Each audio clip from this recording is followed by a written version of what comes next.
బాగుంటుంది స్టేజ్ పైన. ఈరోజు జగనన్న ప్రజా సంకల్ప పాదయాత్ర ప్రారంభించి 3 ఏళ్లు పూర్తయిన సందర్భంగా ప్రజలలో నాడు ప్రజల కోసం నేడు అనే ఈ కార్యక్రమానికి విచ్చేసినటువంటి నందికొట్కూరు నియోజకవర్గ ప్రజలకి, వేదిక మీద ఉన్న పెద్దలకి, వైఎస్ఆర్సీపీ నాయకులకు, కార్యకర్తలకు, వైఎస్ జగన్మోహన్ రెడ్డి గారి అభిమానులకు అందరికీ ముందుగా నా హృదయపూర్వక నమస్కారాలు తెలియజేసుకుంటున్నాను.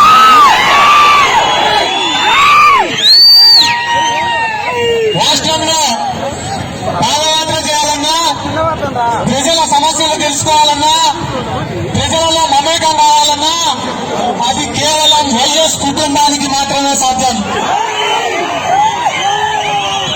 ఆ రోజు వైఎస్ రాజశేఖర రెడ్డి గారి ప్రజా ప్రస్థానం కానీ, షర్మిల గారి మరో ప్రజా ప్రస్థానం కానీ, జగన్మోహన్ రెడ్డి గారి ప్రజా సంకల్ప పాదయాత్ర కానీ 3648 కిలోమీటర్ల సుదీర్ఘ పాదయాత్ర మన రాష్ట్ర రాజకీయ చరిత్రనే మలుపు తిప్పిన మధురమైన పాదయాత్ర అది.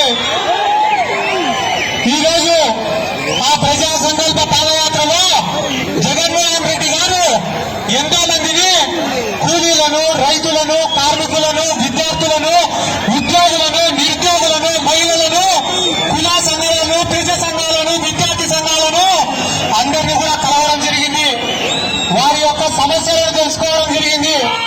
ఆ సమస్యల ఆధారంగానే 2019 ఎన్నికల మేనిఫెస్టో కూడా తయారు చేయడం జరిగింది.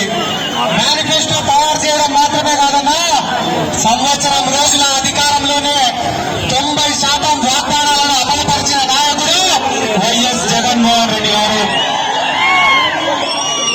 దేశంలో ఏ రాష్ట్రంలో లేని విధంగా ఈరోజు 5 మంది ముఖ్యమంత్రులను ఇచ్చిన ఘనత కూడా, ఉప ముఖ్యమంత్రులను ఇచ్చిన ఘనత కూడా వైఎస్ జగన్మోహన్ రెడ్డి గారికి.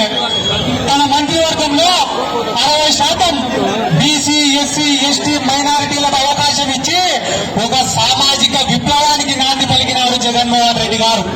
ఈ రోజు ప్రభుత్వాన్ని పారదర్శకంగా నడుపుతూ ప్రజలకు సంక్షేమ పథకాలు అందాలన్నా, ప్రజలకు ప్రభుత్వం ద్వారా లబ్ధి చేకూరాలన్నా వాలంటరీ వ్యవస్థను స్థాపించి ప్రభుత్వాన్ని ప్రజల గడపకు తెచ్చిన నాయకుడు వైఎస్ జగన్మోహన్ రెడ్డి గారు. ఈ రోజు గత ప్రభుత్వాలు చూడండి, సంక్షేమ పథకాలంటే కేవలం ఎన్నికల ముందర ప్రజలను ప్రలోభపెట్టి మోసం చేసే ఒక ఆయుధంగా మాత్రమే వాడుకున్నారు. కానీ జగన్మోహన్ రెడ్డి గారు పేదవాడి కష్టాన్ని చూసి ప్రతి పేదవాడు సుఖంగా, సంతోషంగా, ఆర్థికంగా స్వయం శక్తితో ఎదగాలనే ఒక ఉద్దేశంతో అనేక రకమైన సంక్షేమ పథకాలను ప్రవేశపెట్టాడు ఈ రోజు. కానీ 40 ఏళ్ల రాజకీయ అనుభవం అని చెప్పుకుంటున్న నారా చంద్రబాబు నాయుడు గారు తన జీవితంలో ఎప్పుడూ చూడనటువంటి, చేయనటువంటి సంక్షేమాన్ని, అభివృద్ధిని 40 ఏళ్ల నవ యువ ముఖ్యమంత్రి మన నాయకుడు వైఎస్ జగన్మోహన్ రెడ్డి గారు చేస్తుంటే ఓర్చలేక, అసూయతో అనేక రకాల విమర్శలు చేస్తున్నాడు. ఈ రోజు ఏమంటున్నారన్నా తెలుగుదేశం వాళ్ళు, జగన్మోహన్ రెడ్డి గారు 1,00,000 కోట్ల అప్పు చేశాడంట. జగనన్న ఈ రోజు 1,00,000 కోట్లు ఖర్చు చేసి లక్షల కుటుంబాలకు పెద్ద దిక్కుగా నిలిచేవారన్నా మన రాష్ట్రంలో. మనం ఖర్చు చేసిన ప్రతి రూపాయికి కూడా మన దగ్గర లెక్క ఉంది. రైతులకు రైతు భరోసా కానీ, బడికి పంపించే పిల్లలకు అమ్మఒడి పథకం కానీ, విద్యార్థులకు జగనన్న విద్యా దీవెన కానీ, వసతి దీవెన కానీ, మహిళలకు వైఎస్ఆర్ ఆసరా కానీ, వైఎస్ఆర్ చేయూత కానీ, అవ్వాతాతలకు వైఎస్ఆర్ పెన్షన్ కానుక కానీ, అన్నా ఆత్మహత్యలు చేసుకుంటున్న చేనేత కార్మికుల కోసం వైఎస్ఆర్ నేతన్న నేస్తం కానీ, ఆటో డ్రైవర్ల కోసం, ట్రాక్టర్ డ్రైవర్ల కోసం, టాక్సీ డ్రైవర్ల కోసం సంవత్సరానికి 10,000 రూపాయల చొప్పున వైఎస్ఆర్ వాహన మిత్ర కానీ, అగ్రిగోల్డ్ బాధితులను ఆదుకునే విషయం కానీ, ఆగిపోయిన 104, 108లను తిరిగి ప్రారంభించే విషయం కానీ, ఆరోగ్యశ్రీని తిరిగి అమలు చేసే విషయంలో కానీ అన్నా పేదవాడి సొంత ఇంటి కలను నెరవేర్చాలనే ఉద్దేశంతో 30 లక్షల ఇళ్ల పట్టాల పంపిణీ చేసే విషయంలో కానీ అధికారం చేపట్టిన 2 నెలలకే 4 లక్షల ఉద్యోగాలను ఇచ్చి వాళ్లకు నెల నెల గౌరవ వేతనాలు చెల్లించే విషయం కానీ జగనన్న చేదోడు కింద రజకులకు కానీ నాయి బ్రాహ్మణులకు కానీ పేదలకు కానీ సంవత్సరానికి 10,000 రూపాయల ఆర్థిక సాయం చేయడం కానీ ఇట్లా చెప్పుకుంటా పోతే కొన్ని వందల సంక్షేమ పథకాలను ప్రవేశపెట్టారు మన నాయకుడు వైఎస్ జగన్మోహన్ రెడ్డి గారు.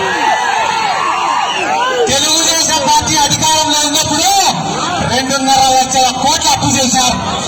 దేనికోసం చేసే చంద్రబాబు నాయుడు నువ్వు 2.5 లక్షల కోట్ల అవినీతి అప్పు అంటే ధర్మ పోరాట దీక్షల కోసం, నవ నిర్మాణాల దీక్ష కోసం, నీరు చెట్టుల్లో వర్కుల కోసం రాష్ట్రాన్ని దోచుకున్నాడు. వాళ్ళ కొడుకు దగ్గర దాచిపెట్టాడు ఈ నారా చంద్రబాబు నాయుడు. ప్రభుత్వ సొమ్మును మీ స్వప్రయోజనాల కోసం వాడుకునేది మీరైతే ప్రభుత్వ సొమ్మును ప్రజలకు చేర్చింది మేము. అది నాడు ఇది నేడు అని కూడా ఈరోజు మీకు అందరికీ తెలియజేసుకుంటున్నాను.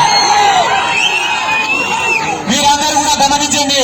ఆ రోజు ఎన్నికల సమయంలో మేము ఊరు తిరిగి చెప్పినాం, గడప తిరిగి చెప్పినాం.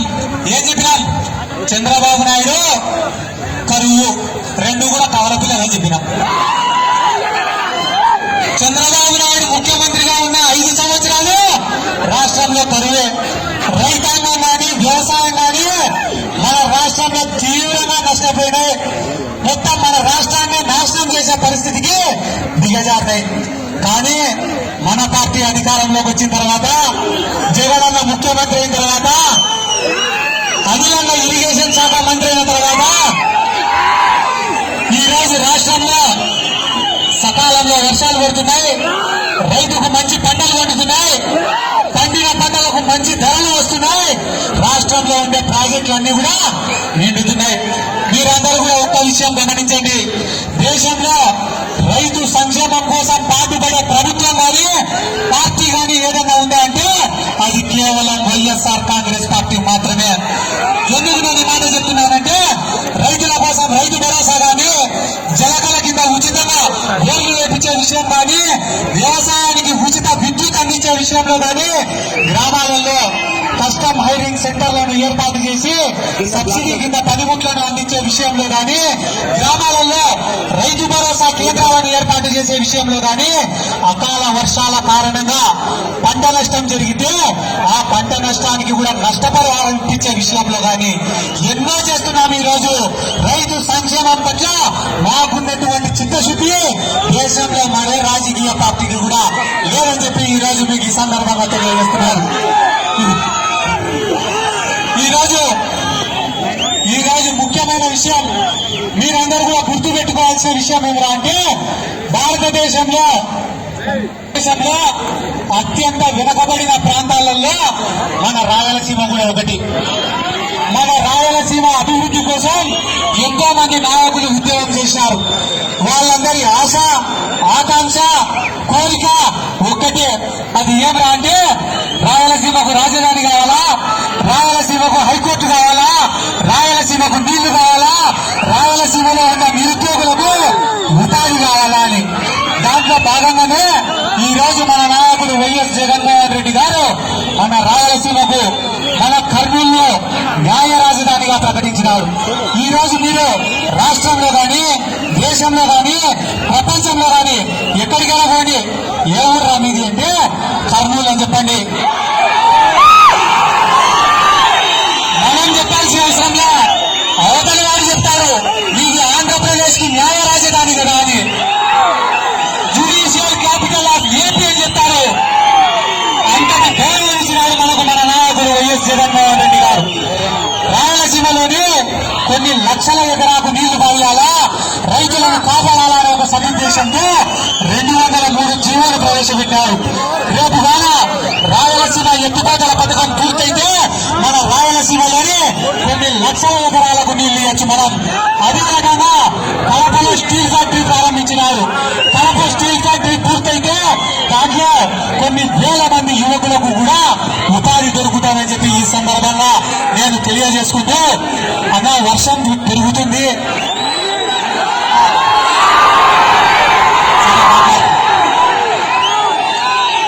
వర్షం పెరుగుతుంది, మీరు ఆపమంటే ఆపుదా, మాట్లాడమంటే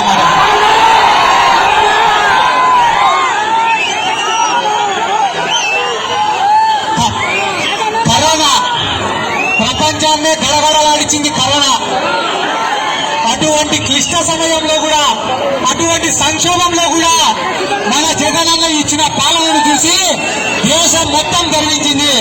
మన రాష్ట్రంలో చేసినన్ని కరోనా పరీక్షలు ఈ దేశంలో వేరే ఏ రాష్ట్రంలో కూడా చేయలేదు. మంచి క్వారంటైన్ సెంటర్లను ఏర్పాటు చేశారు.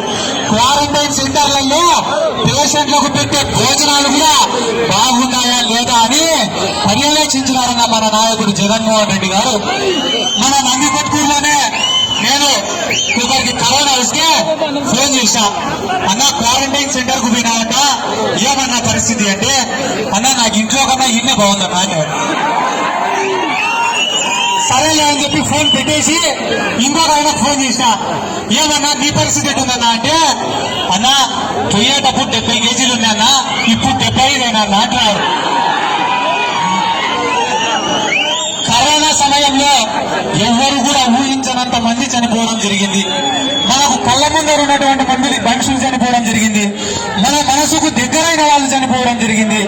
అటువంటి పరిస్థితుల్లో కూడా సమర్థవంతమైన పాలనను ఇచ్చి మనలందరినీ కరోనా నుంచి కాపాడిన వ్యక్తి మన నాయకుడు జగన్మోహన్ రెడ్డి గారు. అన్నా వర్షం పెరుగుతుంది, 2 నిమిషాలన్నా మీరు వర్షం ఉండవా?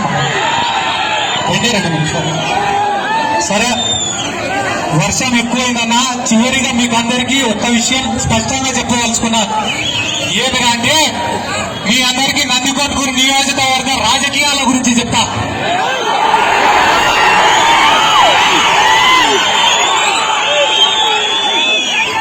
నందికొట్కూరు నియోజకవర్గంలో ఏ రోజు మన పార్టీ జెండా పెట్టుకొని ప్రచారం చేయని వాళ్ళు, నందికొట్కూరు నియోజకవర్గంలో ఓటు హక్కు లేని వాళ్ళు, నందికొట్కూరు నియోజకవర్గంలో ఓటు హక్కు ఉన్నదాన్ని వినియోగించుకునే వాళ్ళు ఈ రోజు నందికొట్కూరు నియోజకవర్గంలో పెత్తనం చేయాలని చూడడం చాలా బాధాకరం. ఎందుకంటే నీతిగా నిజాయితీగా కష్టపడిన కార్యకర్తలు, అవమానాలు పడిన కార్యకర్తలు, కేసులు మోపుకున్న కార్యకర్తలు కొన్ని వందల మంది ఉన్నారు. తెలుగుదేశం వాళ్ళని పార్టీలో చేర్చుకోవడమే పెద్ద మొగదనం అనుకుంటే, తెలుగుదేశం వాళ్ళని పార్టీలో చేర్చుకోవడమే పెద్ద రాజకీయం అని అనుకుంటే, అటువంటి చేతగాని రాజకీయాన్ని రాష్ట్రంలో ఎవరైనా చేయగలుగుతారు. పెద్ద మనుషులు అనుకునే వాళ్ళు ఈ రోజు కన్నా మీ పద్ధతి మార్చుకుంటే ఒక పద్ధతి ఉంటుంది. లేదు నందికొట్కూరులో ఏలు పెడతాం, మిమ్మల్ని ఇబ్బంది పెట్టాం, ఒక రాక్షసానందం పొందుతామని మీరు కానీ అనుకుంటే, రేపు స్థానిక సంస్థల ఎన్నికలలో అందరినీ గెలిపించి ఖచ్చితంగా నేను కూడా మీ నియోజకవర్గాలలో వస్తా. అంత పెద్ద నాయకులు, ఇంత పెద్ద నాయకులు అని అనుకుంటున్నారు కదా. ఈ రాష్ట్రంలో నాకు తెలిసింది ఒకే ఒక్క నాయకుడు, అది జగన్మోహన్ రెడ్డి మాత్రమే. జగనన్న ఆశీర్వాదం, వైఎస్ఆర్సీపీ బీఫామ్ ఉంటే అనామకుడు కూడా ఈ రోజు ఎమ్మెల్యేలు అయ్యే పరిస్థితి ఉంది. ఎందుకంటే ప్రజల్లో జగనన్న పైన అంత సానుభూతి ఉంది. ఈ రోజు ఇంకొక ముఖ్యమైన విషయం చెప్తా. ఈ నందికొట్కూరు నియోజకవర్గ రాజకీయాన్ని చూస్తుంటే నాకు ఒక కథ గుర్తొస్తుంది. అది ఆ కథ ఏం కథ రా అంటే, గద్ద కాకి కథ. గద్ద జోలికి పోవాలంటే అన్ని పక్షులు భయపడతాయంట, కానీ కాకి మాత్రం గద్ద పైన వాళ్ళని దాన్ని పొడుస్తూ ఉంటుందంట.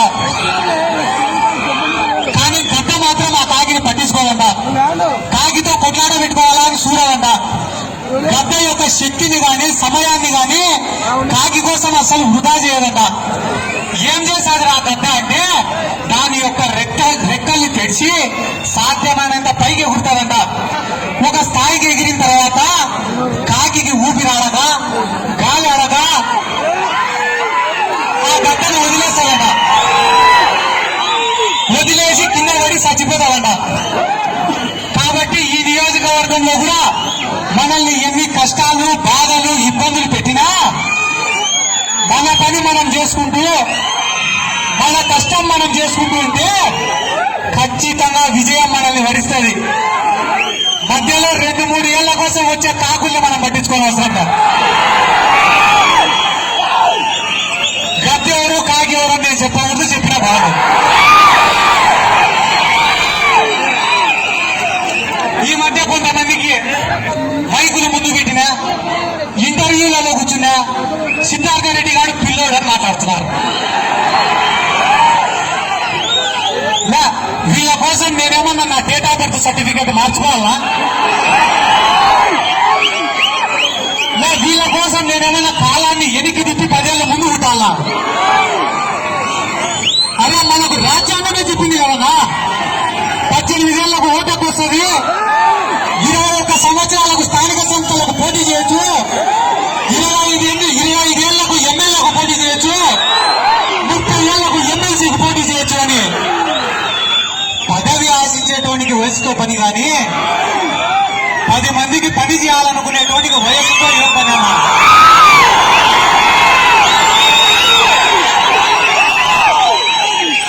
మనసుంటే సరిపోదా? మనల్ని ఎదుర్కోవడం చేత కానీ ప్రతిసారి సిద్ధార్థ రెడ్డి గారు రౌడీ అని మొదలు పెట్టారు. సరే, దాని గురించి కూడా మాట్లాడదాం ఈరోజు. నేను ఏ రోజైనా మీ పొలాలు పూరు పెట్టానా? నేను ఏ రోజైనా మీ పొలాలకు నీళ్లు రాకుండా ఆపినానా? ఏ రోజైనా మీ పొలాలను గొర్రెలతో తొక్కించినానా? ఏ రోజైనా మీ ఇంటికి తాళాలు వేసానా? ఏ రోజైనా మిమ్మల్ని ఊరి నుంచి వేరేసానా? నేను నాన్న రౌడీనైతే ఈ పనులు చేసిన వాళ్ళు ఎవరు సార్? స్వాతంత్ర సమరం కదా.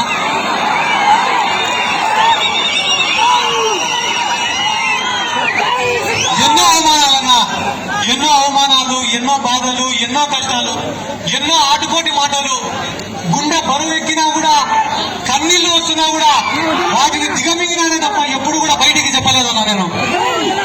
ఈ రోజు నాకు తెలిసిన వాళ్ళే చాలా మంది అన్నారు, ఏరా సిద్ధార్థ రెడ్డి మా జగన్ వస్తాడు, అది చేస్తాడు, ఇది చేస్తాడని చెప్పి ఊరు తిరిగి చెప్పినావు కదరా. ఈ రోజు మీ జగనన్న కొన్ని వందల సంక్షేమ పథకాలు పెట్టాడు, కానీ ఇవన్నీ మా జగనన్న పెట్టిన సంక్షేమ పథకాలే అని కూడా చెప్పుకోలేని దౌర్భాగ్య స్థితిలో ఉన్నారా నువ్వు? ఒరే సిద్ధార్థ రెడ్డి, నిన్ను పొమ్మన లేక పొగ పెడుతున్నారా? అయినా కూడా సిగ్గు లేకుండా అదే పార్టీని పట్టుకొని ఏలాడుతున్నావురా అని కూడా మాట్లాడినారు. అన్నా, ఎవడో 2-3 సికండి రాజకీయం చేయొచ్చు, కానీ జగనన్న నాకెప్పుడు తక్కువ చేయాలా? జగనన్నను కలిసి వచ్చిన ప్రతిసారి మన స్థాయి పెంచినాడే తప్ప తగ్గించలేదా? సిద్ధార్థ రెడ్డి గారు కూడా రాజకీయంగా నిలబడాలా? నందికొట్కూరులో సిద్ధార్థ మాట కూడా జరుగుతుందని ప్రజలకు తెలియాలనే ఉద్దేశంతో మార్కెట్ యార్డు చైర్మన్ మనకి ఇవ్వడం జరిగింది.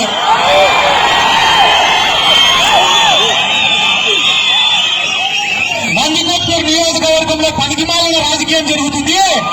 ఈ రాజకీయం మారాలంటే యువకులకు కొత్త ముఖాలను ప్రోత్సహించాలనే ఉద్దేశంతో మనకు నందికొట్కూరు స్థానిక సంస్థల ఎన్నికల బీఫామ్లను ఇవ్వడం జరిగింది. మహిళలకు ఇళ్ల పట్టాల విషయంలో అన్యాయం జరిగిందని తెలుసుకొని రాత్రికి రాత్రి 1200 ఇళ్ల పట్టాలను అదనంగా మంజూరు చేయమని చెప్పి అధికారులకు ఆదేశాలు ఇవ్వడం జరిగింది. మన ప్రభుత్వ హయాంలోనే ఖచ్చితంగా బిత్తూరుకి లిఫ్ట్ ఇరిగేషన్ శాంక్షన్ చేస్తామని చెప్పడం జరిగింది. నందికొట్కూరు మున్సిపాలిటీలో ప్రజలు పడుతున్న ఇబ్బందులను, సమస్యలను పరిష్కరిస్తామని చెప్పడం జరిగింది.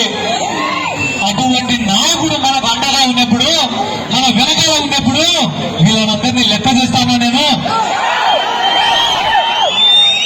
కార్యకర్తలు కూడా మీరందరూ కూడా ఒక్క విషయం గుర్తుపెట్టుకోనన్నా, నా జీవితంలో మీరందరూ కూడా ఐకమత్యం ఉండాల్సిన అవసరం ఉంది, పోరాట పటిమతో ఉండాల్సిన అవసరం ఉంది. నా పైన మర్డర్ కేసులు అనుకోండి, అటెంప్ట్ మర్డర్ కేసులు అనుకోండి, కిడ్నాప్ కేసులు అనుకోండి, ఎస్సీ కేసులు అనుకోండి, ఆ కేసులు అనుకోండి, ఈ కేసులు అనుకోండి, కొన్ని బంధువులు పెట్టినా కూడా ఏ పొద్దు ఒక నాయకుని ఇంటి గుమ్మం దొక్కి నాకు సాయం చేయమని నేను ఎప్పుడు అర్జించాలన్నా. కానీ వైఎస్ఆర్ కాంగ్రెస్ పార్టీ అధికారంలోకి వచ్చిన తర్వాత చాలా మంది నాయకులు ఇల్లు తిరిగిన అన్న మా నందికోట్కూరు అన్యాయం అయిపోతుంది, నిజమైన కార్యకర్తలు నష్టపోతున్నారు, ఇబ్బంది పడుతున్నారు, దయచేసి సాయం చేయండి అని అడిగిన. ఏమన్నారంటే నాతోటి సిద్ధార్థ ఓపిక పట్టు అన్నా. Justice delayed is justice denied అంటారు. అవసరానికి జరగని న్యాయం ఆ తర్వాత జరిగిన వ్యర్థమని. ఈ రోజు ఇన్ని సమస్యలున్నా కూడా ఏం కిందేయాలన్నా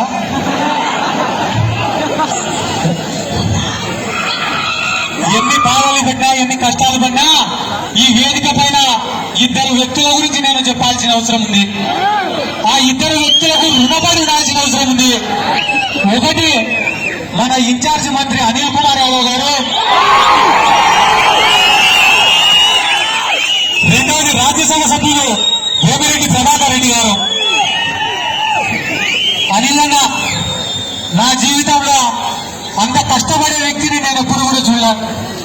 పొద్దున లేస్తేనే ఆయన నియోజకవర్గం నెల్లూరు చూసుకోవాలా, వెంటనే ఆయనకు కేటాయించిన నీటిపారుదల శాఖలోని పనులు చూసుకోవాలా, ఇన్ఛార్జి మంత్రి కాబట్టి కర్నూలుకు రావాలా, మనందరి సమస్యలు పరిష్కరించాలా, పోలవరానికి పోవాలా, వెలిగొండకు పోవాలా, వెలిగొండకు పోవాలా, రివ్యూ మీటింగ్లను ఏర్పాటు చేయాలా. ఇంత కష్టపడి మళ్ళీ ఇంటికి వస్తే తెలుగుదేశం వాళ్ళు చేసే చిల్లర విమర్శలను తిప్పికొట్టాలా. తండ్రుల పేర్లో, తాతల పేర్లో, మామల పేర్లో చెప్పుకొని ఎదిగిన నాయకుడు కాదన్నా, స్వయం కృషితో ఎదిగిన నాయకుడు అనిల్ కుమార్ యాదవ్ గారు. మంత్రి పదవి అనేది చేతికి వస్తే అహంకారం చూపించాలా, పెత్తనం చేయాలా, డబ్బు సంపాదించాలా అని కొంతమంది అనుకుంటుంటే ఇచ్చిన మంత్రి పదవికి న్యాయం చేయాలని అనుకుంటున్నాడు అనిల్ కుమార్ యాదవ్ గారు. మనకు చేసిన సాయానికి జీవితాంతం రుణపడి ఉంటామని చెప్పి ఇంతమంది కొన్ని వేల మంది సమక్షంలో అనిల్ కుమార్ యాదవ్ గారి కూడా తెలియజేసుకుంటూ, అదే రకంగా వేమిరెడ్డి ప్రభాకర్ రెడ్డి గారు రాజ్యసభ సభ్యులు అర్ధరాత్రి 12 గంటలకు ఫోన్ చేసినా అన్నా మాకు ఫలానా సమస్యలు ఉన్నాయంటే వెంటనే స్పందించి ముఖ్యమంత్రి గారి దృష్టికి తీసుకొని పోయి మన సమస్యలను పరిష్కరించిన మంచి వ్యక్తి వేమిరెడ్డి ప్రభాకర్ రెడ్డి గారు. అటువంటి వ్యక్తికి కూడా ఆయనకు కూడా పెద్ద కూడా మేము రుణపడి ఉంటామని చెప్పి ఈ సందర్భంగా నేను తెలియజేసుకుంటూ అన్నా చివరిగా ఒక మాట, కరోనా లాంటి కష్టకాలంలో నా మనసుకు దగ్గరైన వాళ్ళని ఎంతో మందిని కోల్పోయినా. అది మా నాగలుట్టి పుల్లారెడ్డి కావచ్చు, ఆ పగిడాల కోఆపరేటివ్ సొసైటీ అధ్యక్షుడు చైర్మన్ కాంతారెడ్డి గారు కావచ్చు, మా ఊర్లో సహజ మరణమైనా కూడా కృష్ణముఖన్న కావచ్చు, మా కర్నూలు సత్యమన్న కావచ్చు, దాదాపుగా 30-40 మంది నన్ను గుండెల్లో పెట్టుకొని చూసుకునే వాళ్ళు, నన్ను ప్రేమించిన వాళ్ళు, అభిమానించిన వాళ్ళు, నా మంచిని కోరుకునే వాళ్ళు చనిపోతుంటే కల్లారా చూసినా. అటువంటి దరిద్రమైన కాలంలో, దరిద్రమైన సమస్యల్లో కూడా గ్రామాలలో విద్వేషాలను రెచ్చగొట్టాలని చూసినారు, ఫ్యాక్షన్లు లేపాలని చూసినారు. అన్నా రెచ్చగొట్టేవాడు ఎప్పుడు బానే ఉంటాడు, రెచ్చిపోయిన వాడే సంగనాగిపోతాడని కూడా ఈ సందర్భంగా మీరు రెచ్చగొడుతుంటే నేను మరసంగా ఉన్నానని అనుకోవద్దండి. మా తాత పిలిచి చెప్పినారు గురువు నాకు, రాజు అనేవాడు, లీడర్ అనేవాడు ఎప్పుడు యుద్ధాన్ని కోరుకోరా, కానీ ఎప్పుడు యుద్ధం వచ్చినా దానికి సిద్ధంగా ఉన్నారని. జగనన్న ప్రవేశపెట్టిన సంక్షేమ పథకాలను ప్రజల్లోకి తీసుకుపోయి ఒక మంచి పేరు సంపాదించుకోవాలన్న కోరికతోటి యువకులు ఉన్నారు. మా ఆశలుగా సజీవంగా బతకనియండి. మా ఆశలను చంపేస్తామని మీరు అనుకుంటే ఆ తర్వాత జరిగే పరిణామాలకు దేవుడే దిక్కు అని తెలియజేస్తుంది. అలా ఇంత వర్షంలో, మొక్కజొన్నల కాలంలో ఇంత ప్రేమగా ఆప్యాయంగా ఇంత అభిమానంతో ఇక్కడికి విచ్చేసిన ప్రతి ఒక్క కార్యకర్తకి, ఈ ప్రోగ్రాం ఇంత విజయవంతంగా జరిగేదానికి కారణమైన ప్రతి లీడర్ కి, గత 4 రోజులుగా ఒక్క నిమిషం కూడా తీరిక లేకుండా శ్రమిస్తున్న మా చంద్రబాబు నాయుడు గారికి, పిలువగానే మా మాటకు మమ్మల్ని అభిమానించి వచ్చిన లభ్యేంద్ర స్వామి అన్న గారికి, మా అభిమాన నాయకుడు ఐజీ అన్న గారికి, అందరికీ ఇంకా ఎవరి పేర్లన్నా కూడా నేను చెప్పకుంటే గానా కొంతమంది కిందనే ఉండిపోయినారు. నేను ఏమైనా తప్పు మాట్లాడితే కూడా క్షమించాల్సిందిగా కోరుకుంటూ, బతికితే గుర్తే ఎన్ని జన్మలైనా నందికొట్కూరు నియోజకవర్గంలోనే ఉండాలని కోరుకుంటూ